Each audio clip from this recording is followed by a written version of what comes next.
আসসালামু আলাইকুম সবাইকে। নাজমুল একাডেমির পক্ষ থেকে সবাইকে শুভেচ্ছা। আজকে আমরা সমকোণী ত্রিভুজের একটি সমস্যা নিয়ে আলোচনা করব। একটি সমকোণী ত্রিভুজের সূক্ষ্ম কোণদ্বয়ের পার্থক্য 10 ডিগ্রি হলে বৃহত্তম কোণ কত ডিগ্রি?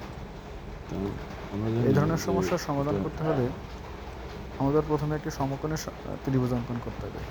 আমরা জানি সমকোণী ত্রিভুজের একটি কোণ সমকোণ এবং অপর দুইটি কোণ হচ্ছে সূক্ষ্ম।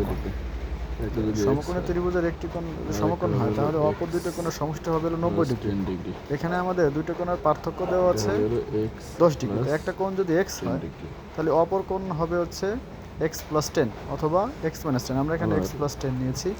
ত্রিভুজের তিন কোণের সমষ্টি এখন আমরা জানি একটা ত্রিভুজের তিন কোণের সমষ্টি হচ্ছে 180 ডিগ্রি। তার মানে এই ত্রিভুজের তিন কোণের পরিমাণকে যদি যোগ করে দেওয়া হয় তাহলে 180 ডিগ্রি হবে। তাহলে আমরা লিখতে পারি যে ত্রিভুজের তিন কোণের সমষ্টি সমান সমান 180 ডিগ্রি। অতএব x + 10 ডিগ্রি প্লাস 90 ডিগ্রি সমান হচ্ছে 180 ডিগ্রি। এখন এই ইকুয়েশনটাকে সমাধান করলে আমরা পাই x আর x যোগ করে 2x আর 10 ডিগ্রি আর 90 ডিগ্রি যদি যোগ করে দিই তাহলে পাই হলো 100 ডিগ্রি। ওইটাকে পক্ষান্তর করলে অপর পাশে গেলে বিয়োগ হয়ে যাবে। 180 ডিগ্রি মাইনাস হলো 100 ডিগ্রি সমান হলো বিয়োগ করলে থাকে 80 ডিগ্রি।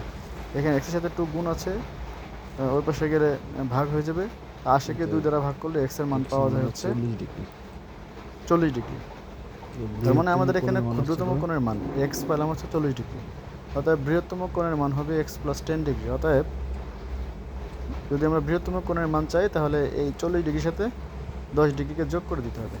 40 ডিগ্রি যোগ হলো 10 ডিগ্রি সমান হচ্ছে হলো 50 ডিগ্রি। অতএব বৃহত্তম কোণের মান হচ্ছে 50 ডিগ্রি। ধন্যবাদ সবাইকে।